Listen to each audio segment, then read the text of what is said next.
Hello students, আজ আমরা আলোচনা করব যে সিএফএল এবং এলইডি বাল্বটা কি।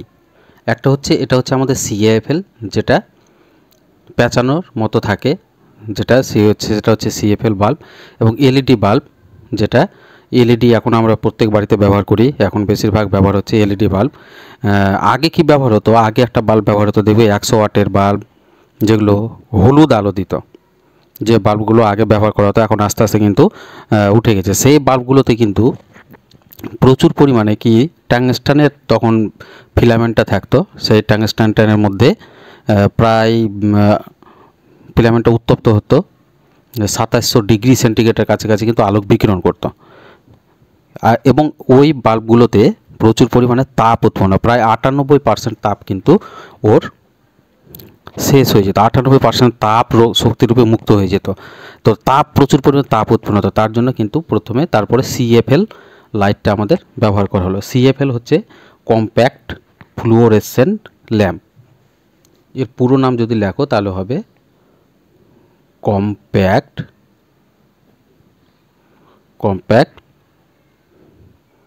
ফ্লুওরেসেন্ট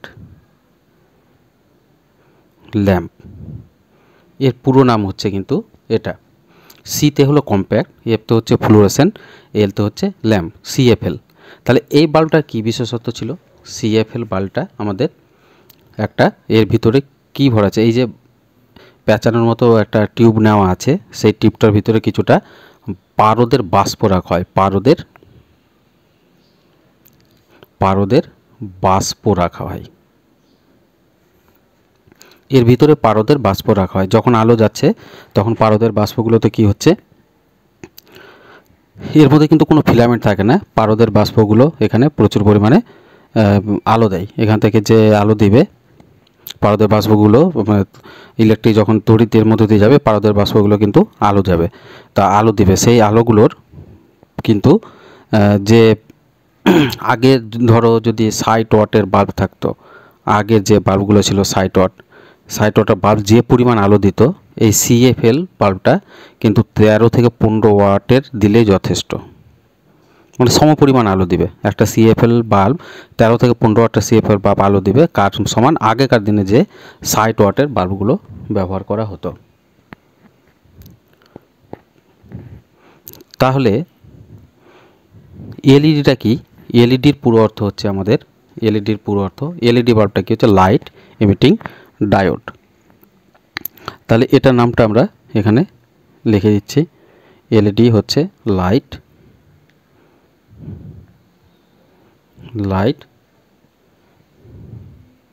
ইমিটিং, এটা হচ্ছে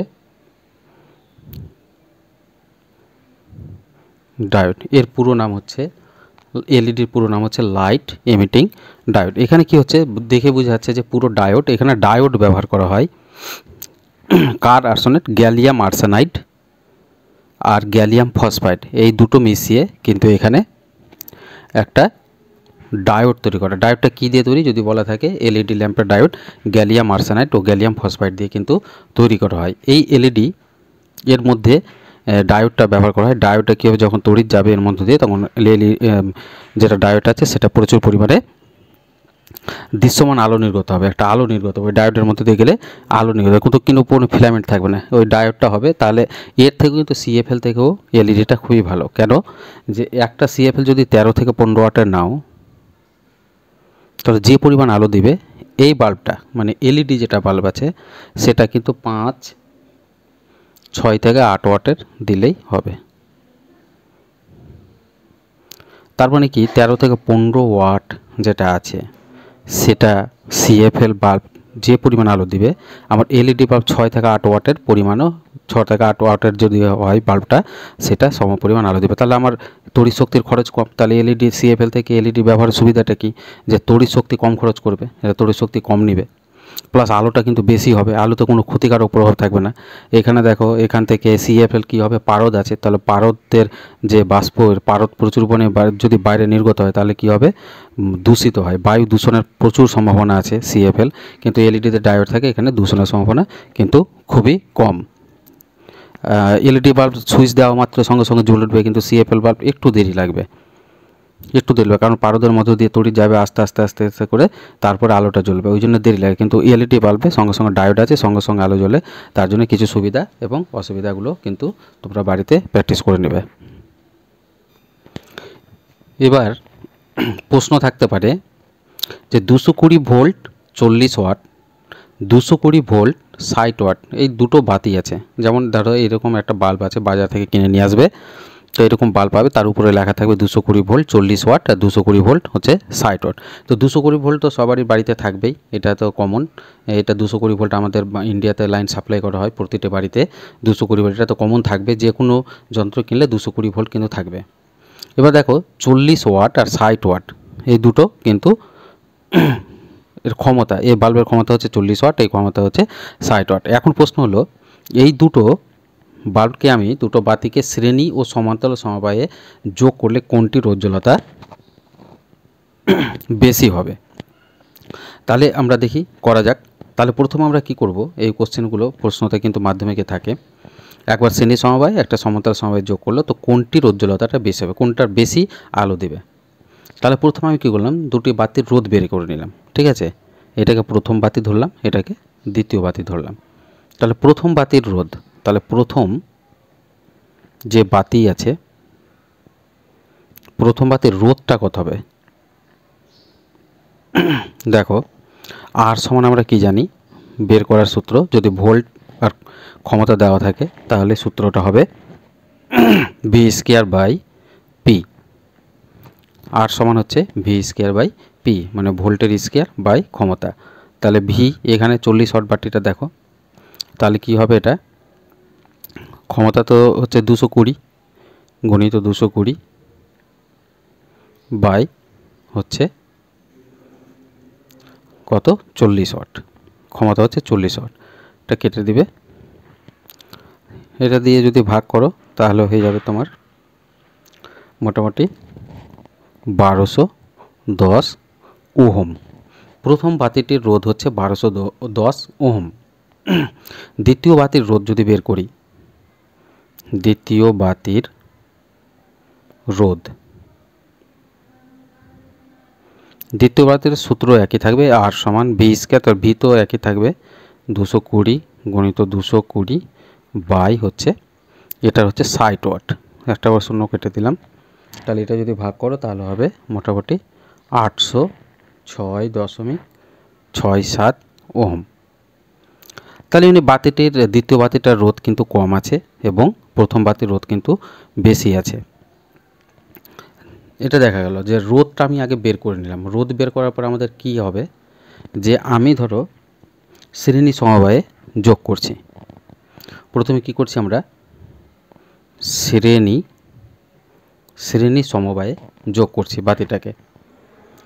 তাহলে শ্রেণী সমবায় কি বলছে, প্রবাহ মাত্রাটা কিন্তু একই যাবে। শ্রেণী সমবায় যদি যোগ করা হয় তাহলে দুটোর মধ্যে দিয়ে কিন্তু প্রবাহ মাত্রা একই যাবে।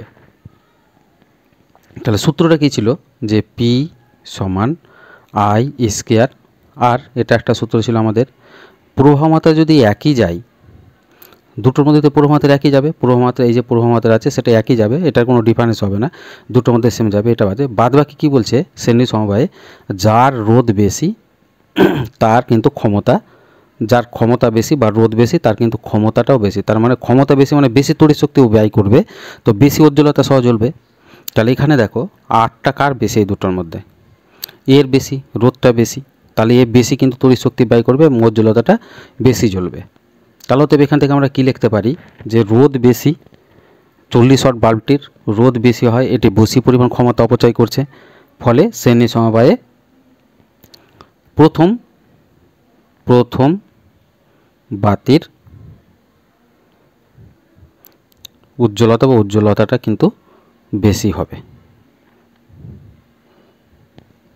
প্রথম বাতির উজ্জ্বলতাটা বেশি হবে। কেন বুঝতে পারলে, কারণ শ্রেণী সমবায়ে আমরা জানি কি পি সমান আই স্কয়ার, আর আই যেহেতু প্রত্যেকটা দুটোর মধ্যে কিন্তু সমান যাবে, তাহলে কি বলে এটা হলো কনস্ট্যান্ট হয়ে গেল, দুটো সমান যাবে, তার মানে স্থির। এটা কোনো কিছু চেঞ্জ হবে না।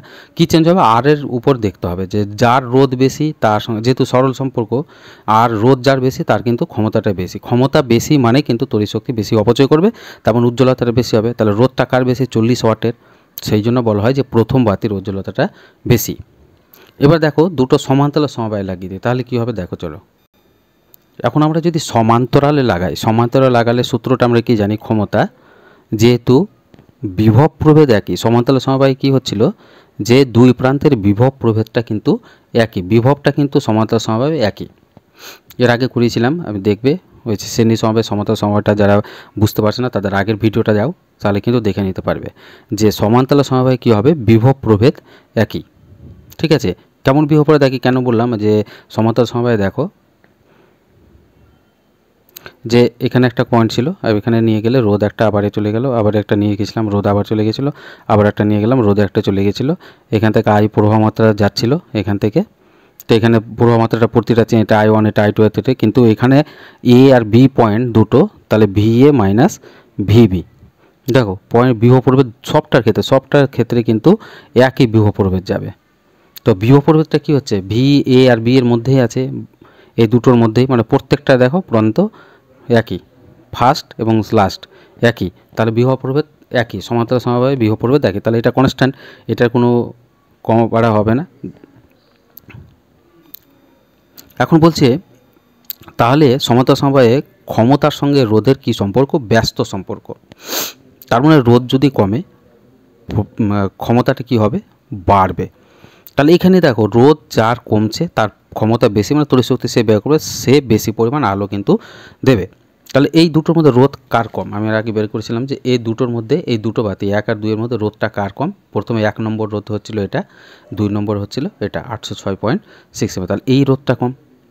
তাহলে রোধ কম, তার মানে এ সমান্তরাল সমভাবে এই বাতিটা কিন্তু বেশি উজ্জ্বলতায় জ্বলবে। তাহলে আমরা এখানে লিখতে পারি কি, তাহলে দ্বিতীয় বাতিটি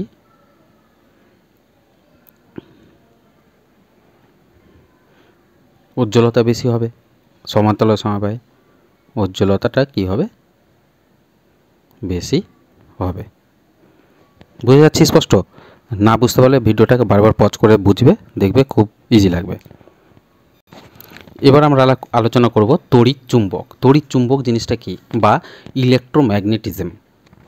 তড়িৎ চুম্বক বা ইলেকট্রোম্যাগনেটিজম জিনিসটা কি, দেখো এখানে কিন্তু আমাদের বলছে যে কোনো পরিবাহী, ধরো একটা পরিবাহী তার আছে, এটা পরিবাহী তার আছে, এই পরিবাহী তারের মধ্য দিয়ে ধরো আমি এখানে একটা নিয়ে এসে এখানে একটা ব্যাটারি লাগিয়ে দিলাম, এটা প্লাস এটা হচ্ছে মাইনাস, এটাকে আমি যুক্ত করে দিলাম। তাহলে কী হবে, তড়িৎটা উচ্চ বিভব থেকে নিম্ন বিভব যাবে, প্লাসটা হচ্ছে উচ্চ বিভব, এইভাবে কিন্তু ইলেকট্রনগুলো যাওয়া আসা করবে, তার মানে তড়িৎ যাবে। এটা একটা কিন্তু বদ্ধ সার্কিট হয়ে গেল, ক্লোজ করে দিলাম। ঠিক আছে, ক্লোজ সার্কিট বা বদ্ধ সার্কিট এটাকে বলা হয়।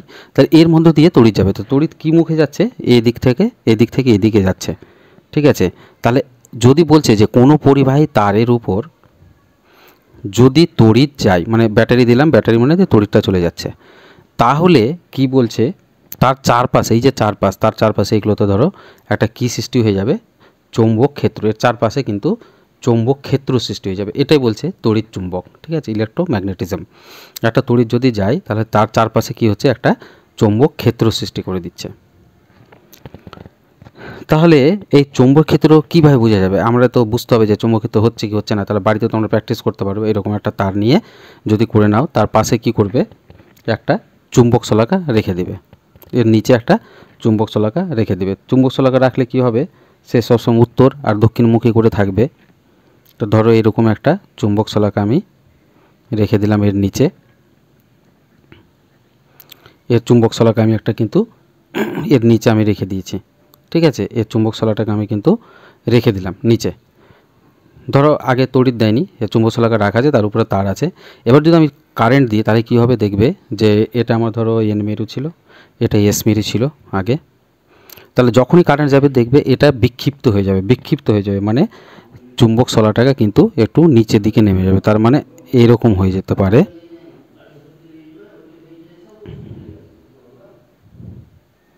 বুঝতে পারলে? তার মানে এখান থেকে এই দিকটা চলে আসবে, এস মেরুটা একটু নিচে যাবে, এর মেরুটা একটু উপরে উঠে যাবে, আর এস মেরুটা নিচে নেমে যাবে। তার মানে বিক্ষিপ্ত হচ্ছে এই পরিমাণ। তার মানে যখন ছিল তখন সোজা ছিল, যখন তড়িৎ গেল তখন কী হলো, নিচের দিকে নেমে গেলো, মানে বিক্ষিপ্ত হচ্ছে, মনে হচ্ছে কে টানছে। তার মানে এইটা হচ্ছে চুম্বক ক্ষেত্র সৃষ্টি হচ্ছে। ধরো একটা চুম্বক হয়ে গেছে, তাহলে চুম্বক চুম্বক পরস্পর আকর্ষণ করে, তাহলে এটা কি হচ্ছে, তাহলে এই যে আছে সেটা আমাদের কি হচ্ছে, নিচে নেমে যাচ্ছে বা বিক্ষিপ্ত হচ্ছে। তাহলে এখান থেকে আমাদের স্পষ্ট বোঝা যাচ্ছে যে তড়িৎ চালালে তার চারপাশে একটা চুম্বক ক্ষেত্র সৃষ্টি হয়, সেটাকে আমরা বলবো ইলেকট্রোম্যাগনেটিজম। এটা প্রথম কে আবিষ্কার করেছিল? যদি বলে তড়িৎ চুম্বক, ইলেকট্রোম্যাগনেটিজম, তড়িতের উপরে যে চুম্বকের ক্রিয়া, চুম্বক যে হচ্ছে, সেটা প্রথম কে করেছিল? বিজ্ঞানী হচ্ছিল ওরস্টেড। ঠিক আছে, ওরস্টেড কিন্তু এটা প্রথম কিন্তু দেখিয়েছিল। এটা কিন্তু মনে রাখতে হবে যে বিজ্ঞানী ওরস্টেড এটা প্রথম দেখিয়েছিল যে এটা তড়িৎ যদি যায় তার পাশে একটা চৌম্বক সৃষ্টি হয়। এখন প্রশ্ন হলো যে কিভাবে আমরা বুঝতে পারবো যে কোন দিকে চুম্বক শলাকার এন মেরু বা এস মেরু বিক্ষিপ্ত হবে? এটা তো আমরা আন্দাজে বলতে পারবো না। তার জন্য আমাদের কি হয়েছে, অ্যাম্পিয়ারের সন্তরণ নিয়ম কিন্তু আমরা দ্বারা কিন্তু এটাকে জানতে পারবো যে কোন দিকে চুম্বক শলাকার উত্তর মেরু বা দক্ষিণ মেরু বিক্ষিপ্ত হবে। সেটাকে বলা হয় কি, অ্যাম্পিয়ারের সন্তরণ নিয়ম। সন্তরণ মানে সাঁতার কাটা, অ্যাম্পিয়ারের সন্তরণ নিয়ম কিন্তু এটা আমরা দেখাতে পারবো। তাহলে দেখো অ্যাম্পিয়ারের সন্তরণ নিয়মটা কি বলছে, বলছে এই যে যদি আমি এই যে তড়িৎ প্রবাহের অভিমুখ আছে সেই বরাবর যদি একটা মানুষ যদি উপরে সাঁতার কাটে, তাহলে কি হবে, সাঁতার কাটার ফলে আমি এখানে একটু দেখিয়ে দিই, দেখো ছবিটা একটু দেখবে যে এই যে দেখো সাঁতার মানে উপরে ঘুমিয়ে গেলে তো তড়িৎ প্রবাহের যে তার আছে, এই যে তার যাচ্ছে তার উপরে যদি ঘুমিয়ে যায় তাহলে কি হবে, সাঁতার যদি কাটে, এই লোকটা দেখো এখানে কিন্তু সাঁতার কাটছে, তাহলে তড়িৎ কোন দিকে যাচ্ছে, এদিক যাচ্ছে। তড়িৎটা এই যে দেখো তীর চিহ্ন দেওয়া আছে, তড়িৎটা কিন্তু এদিক যাচ্ছে। তাহলে কি হবে, যেদিকে চুম্বক এদিকে কাটছে তাহলে ওর যে এমনভাবে সাঁতার কাটতে হবে যে তার চুম্বক শলাকার দিকে কিন্তু মুখটা, এই যে দেখো মুখটা চুম্বক শলাকার দিকেই আছে, চুম্বক শলাকাটা উপরে নেই, নিচে আছে, ওই জন্য নিচের দিকে তাকিয়ে আছে, মানে মুখটা সর্বদাই চুম্বক শলাকার দিকে থাকবে এবং তার বাম হাত যেদিকে থাকবে সেদিকে কিন্তু উত্তর মেরু সেই দিকেই যাবে। বাম হাত যেদিকে যাবে সেদিকে চুম্বকের শলাকার উত্তর মেরু সেদিকে। তাহলে এই দিকে দেখো এই লোকটার বাম হাত কোনটা হবে, এটা, তাহলে বাম হাত এদিকে এসছে, তার মানে উত্তর মেরু এদিকটাই আসবে। এখান থেকে কিন্তু স্পষ্ট বোঝা গেল। তাহলে অ্যাম্পিয়ারের সন্তরণ নিয়ম তোমরা লিখবে যে এখান থেকে দেখতে পারো তোমরা, কোনো ব্যক্তি যদি তড়িৎ পরিবাহী তার বরাবর তড়িৎ প্রবাহের মুখে হাত ছড়িয়ে এমনভাবে সাঁতার কাটে যাতে তার মুখ সর্বদা চুম্বক শলাকার দিকে থাকে, তবে ওই অবস্থায় ব্যক্তির বাম হাত যেদিকে থাকবে শলাকার উত্তর মেরু সেই দিকে বিক্ষিপ্ত হবে। ঠিক আছে, তাহলে এটা যদি হয় তাহলে এখানে দেখো আমরা যদি আলোচনা করছিলাম আমরা তো তার এইদিকে যাচ্ছিল, আর যেটা বই দেখলাম সেটা কিন্তু এইদিকে যাচ্ছিল, এইদিকে। তাহলে আমার এখানে কি হবে, এখানে যদি সাঁতার কাটা তাহলে চুম্বক, তাহলে বাম হাত কোন দিকে থাকবে, বাম হাত কোন, এইদিকে যদি আমি সাঁতার কাটি তাহলে এই তড়িৎ প্রবাহের দিকে কিন্তু সাঁতার কাটতে হলে এইদিকে কাটতে হবে। তাহলে এইদিকে গেলে একটা সাঁতার কাটলে বাম হাত কোন দিকে, বাম হাতটা কোন দিকে থাকবে, এদিকটাই থাকবে। বাম হাত এদিকেটা হচ্ছে ডান হাত থাকবে, একটা যদি মানুষ রেখে দাও সাঁতার কাটতো তাহলে ডান হাতটা এদিকে, বাম হাতটা এদিকে, তাহলে কোন দিকে বিক্ষিপ্ত হবে, এদিকটাই বিক্ষিপ্ত হবে। তাহলে চুম্বক শলাকার উত্তর মেরুটা এদিকটাই যাবে, এদিকটাই চলে যাবে। তাহলে দেখো এই জন্য চুম্বক শলাকার উত্তর মেরুটা কোন দিকে গেছে, এদিকে চলে গেছে উঠে, আগে ছিল এইভাবে ছিল, তাহলে এটা ওদিকে চলে গেল, তাহলে এটা এন মেরু। বুঝতে পারলে? তাহলে বাম হাত যেদিকে যাবে সেদিকে কিন্তু এন মেরুটা বিক্ষিপ্ত হবে। এটাই বলছি অ্যাম্পিয়ারের সন্তরণ নিয়ম। ওকে, তাহলে অ্যাম্পিয়ারের সন্তরণ নিয়মটা কী আমাদের দেখায় যে চুম্বক শলাকার বিক্ষেপের নিয়মটা আমরা কিন্তু, চুম্বক শলাকা কোন দিকে বিক্ষিপ্ত হবে, দক্ষিণ দিকে উত্তর মেরু না দক্ষিণ দিকে না তোমার বাম দিকে, কোন দিকে যাবে সেটা কিন্তু সেটা দেখানো হয়। চুম্বক শলাকার বিক্ষেপ নিয়মটা কার দ্বারা, অ্যাম্পিয়ারের সন্তরণ নিয়ম সাহায্যে কিন্তু দেখাতে পারবে যে কোনো জায়গায়। যদি শুধু তড়িৎ প্রবাহের অভিমুখটা জানলেই কিন্তু আমরা সেটা করে নিতে পারবো। কোন দিকে যাবে, সেটা যেদিকে বাম হাত সেদিকে উত্তর মেরু বিক্ষিপ্ত হবে, সেটা কিন্তু অ্যাম্পিয়ারের সনাতন নিয়ম। কে বের করেছিল? চুম্বক শলাকার বিক্ষেপের নিয়মটা। এবার আমরা করব যে চৌম্বক ক্ষেত্রের যে অভিমুখ, চৌম্বক ক্ষেত্রটার অভিমুখ কোন দিকে, বা বল রেখা, চৌম্বক যে বল রেখা হবে সেটার অভিমুখটা কোন দিকে যাবে, সেটার জন্য আমাদের কি নিয়ম আছে? দক্ষিণ মুষ্টি নিয়ম আছে। দক্ষিণ মুষ্টি নিয়ম। দক্ষিণ মুষ্টি নিয়মটা কি আমাদের জানতে সাহায্য করে? যে চৌম্বক ক্ষেত্রের বা চৌম্বক বল রেখার অভিমুখটা কোন দিকে হবে সেটা জানার জন্য কিন্তু করে। তাহলে এখানে দেখো, আমি ছবিটা একটু স্পষ্ট করে দেখবে। দেখো, একটা তড়িৎ পরিবাহী তার আছে, তার একটা কার্ডবোর্ড আছে, কার্ডবোর্ডের উপরে কিছুটা লোহার চূর্ণ যেগুলো আছে সেগুলো আমি কিন্তু রেখে দিয়েছি। ঠিক আছে, লোহার চূর্ণ আছে, এগুলোতে ছোটো ছোটো ছোটো ছোটো গুঁড়ো গুঁড়ো লোহার চূর্ণ রাখা আছে এই কার্ডবোর্ডের উপর। তার ভিতর দিয়ে একটা তড়িৎবাহী তার আমি ভরে দিয়েছি। তাহলে এই লোহার চূর্ণগুলো কি হবে, এখানে যদি আমি তড়িৎ পাঠাই তাহলে কি হবে? তড়িৎ পাঠালে সেটা চৌম্বক ক্ষেত্র সৃষ্টি হবে। তো চৌম্বক ক্ষেত্র সৃষ্টি হবে, তাহলে চৌম্বক ক্ষেত্র সৃষ্টিটা বলে চৌম্বক ক্ষেত্র সৃষ্টি হলে এই যে ছোটো ছোটো লোহার চূর্ণগুলো কিন্তু আকৃষ্ট হবে। আকৃষ্ট হয়ে কী হবে? সেটা গোল বৃত্তাকারে, এখানে কিন্তু চারধারে বৃত্তাকারের পথে কিন্তু সজ্জিত হয়ে যাবে। ঠিক আছে, তো দক্ষিণ মুষ্টি নিয়মে সাহায্যে এই যে চৌম্বক ক্ষেত্র সৃষ্টি হলে চৌম্বক ক্ষেত্রটার কোন দিকে অভিমুখ, মানে কোন দিক দিয়ে যাবে, এটা দিয়ে ঘুরবে না এদিকে ঘুরবে, সেটা কিন্তু আমরা জানবো। তাহলে দেখো, এইভাবে একটা ধরা আছে, এইভাবে আঙ্গুল দিয়ে আমি এইভাবে কিন্তু ধরে নিয়েছি। এইভাবে আমি কিন্তু তারটাকে যদি ধরে রাখি, এইভাবে যদি ধরে রাখি, বা ডান হাত নিয়ে আমি যদি এইভাবে তারটাকে ধরে রাখি, তাহলে দেখো ধরে রেখেছে, এখানে ধরে রাখলাম। তাহলে কিভাবে ধরতে হবে? যেদিকে প্রবাহমাত্রা যাবে, ধরো এদিক থেকে এদিকে প্রবাহমাত্রা যাচ্ছে, ঠিক আছে, মানে প্লাস থেকে মাইনাস, নিচে প্লাস উপরে মাইনাস, তাহলে প্লাস থেকে উপরে মাইনাসের দিকে যদি তড়িৎ প্রবাহ যায়, তাহলে এই যে বৃদ্ধাঙ্গুষ্ঠকে কিন্তু প্রবাহের দিকে মুখ করে থাকবে, মানে এইভাবে করে থাকতে হবে। পরিবাহী যেভাবে সেইভাবে কিন্তু মুখটা করে থাকতে হবে উপরের দিকে। ঠিক আছে, তাহলে কি হবে? তাহলে দেখো তোমার বাকি আঙ্গুলগুলো কোন দিকে প্রকাশ করছে? এই দিকটাই, মানে এই দিকটা যদি প্রবাহ মাত্রা যায় তাহলে এই দিকটা হচ্ছে কি হচ্ছে? বল রেখাগুলো যাবে।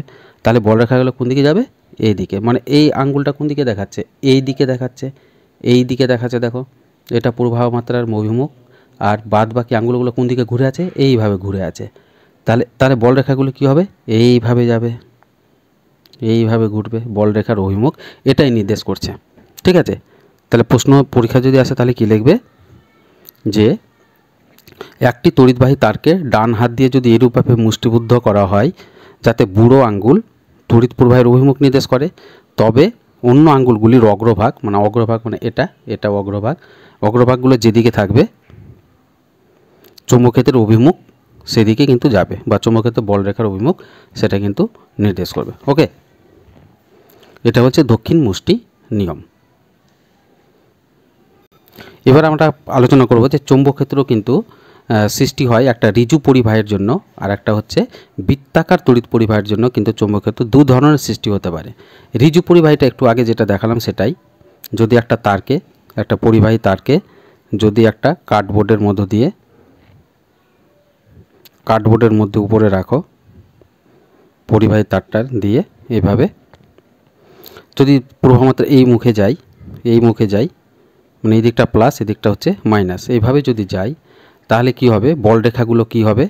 এখানে যদি আমি বাম হাত ধরি, বাম হাত যদি এটা বুড়ো আঙ্গুলটা আমি যদি এইভাবে ধরি, বুড়ো আঙ্গুলটা এইভাবে ধরে নিলে কি হবে? বাদ বাকি তাহলে আঙ্গুলগুলো আমার কি হবে? এটা বুড়ো আঙ্গুলটা অভিমুখ নির্দেশ করেছে উপরের দিকটা, বাদ বাকি আঙ্গুলগুলো এই দিকে যাচ্ছে, মানে এইভাবে যাচ্ছে। তাহলে বল রেখাগুলো কীভাবে সৃষ্টি হবে? এইভাবে যাবে, এর চারদিকটা কিন্তু ঘুরে ঘুরে যাবে, তাহলে বল রেখাগুলো এই মুখে যাবে, মানে এইভাবে যাচ্ছে। ঠিক আছে, এইটা হচ্ছে একটা ঋজু পরিবাহের জন্য, মানে একটা তারের জন্য যদি পরিবাহী থাকে তাহলে সেটা এইভাবে বল রেখাগুলো গোল করে চারদিকে বৃত্তাকার কেন্দ্র করে কিন্তু সেভাবে ঘুরতে থাকবে। এটা হচ্ছে বলরেখার অভিমুখ চৌম্বক ক্ষেত্র। যদি এখন ধরো যে বৃত্তাকার তড়িৎ পরিবাহী, বৃত্তাকার তড়িৎ পরিবাহীটা কেমন, ধরো এখানে একটা আমি কার্ডবোর্ড নিলাম, কার্ডবোর্ডটা নিলাম, দুটো ফুটো করে নিলাম, এখানে দুটো ফুটো করে একটা তারকে আমি ঢুকিয়ে দিলাম, ঢুকিয়ে এইভাবে আবার বের করে দিলাম, এটা দিয়ে এটাতে ঢুকে দুটো তারকে নিয়ে এসে ভিতরে নিয়ে এসে কী করলাম, একটা ব্যাটারির সঙ্গে আমি যুক্ত করে দিলাম।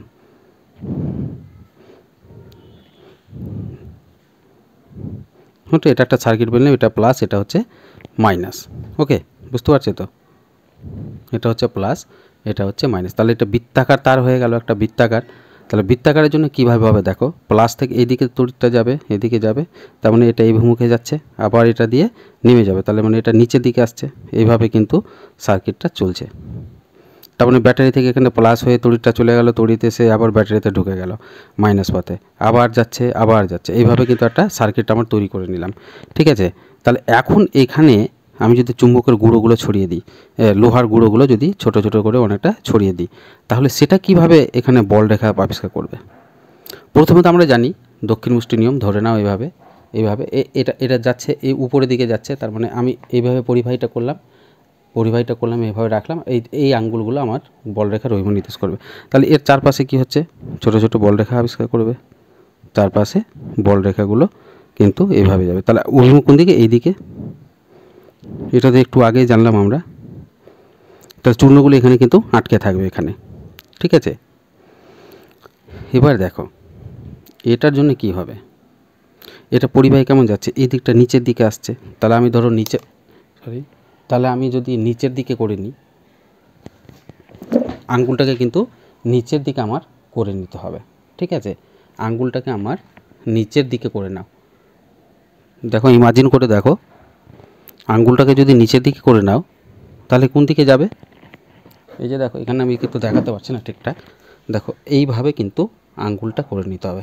ঠিক আছে, দেখতে পাচ্ছ, তাহলে এই যে এই পরিবাহীটা আছে, এই পরিবাহীটা নিচের দিকে যাচ্ছে, আঙ্গুলটা তুমি নিচের দিকে করে দাও, এই যে দেখো নিচে করে নিলাম, তাহলে এই দিকে বলরেখাগুলো যাবে, আমার যে বাকি আঙ্গুল আছে সেই দিকে বলরেখাগুলো যাবে। তাহলে বলরেখাগুলো কোন দিকে যাচ্ছে, এই দিকে ঘুরছে, বলরেখাগুলো এই দিকটাই যাচ্ছে। তাহলে এটা কি হবে, তাহলে আবার এটাও বৃত্ত হবে, এটাও চার গুঁড়োগুলো কিন্তু এইভাবে যাবে, তো এই বলরেখাগুলো কোন দিকে যাবে, এই দিকটাই যাবে, এইভাবে ঘুরবে কিন্তু। ঠিক আছে,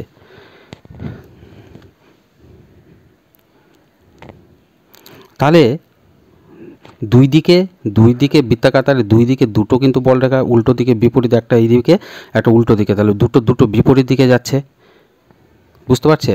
তাহলে এখান থেকে কী বোঝাচ্ছে, এখানেও ক্ষেত্রে এইভাবে চলে আসবে, এইভাবে আস্তে আস্তে চলে আসবে, এটা ওইভাবে চলে আসবে, এইভাবে চলে আসবে, এভাবে চলে আসবে, এভাবে চলে আসবে, এভাবে চলে আসবে, এভাবে চলে আসবে, আস্তে আস্তে এখানে কিন্তু সমান্তরাল হয়ে যাবে একদম পুরো।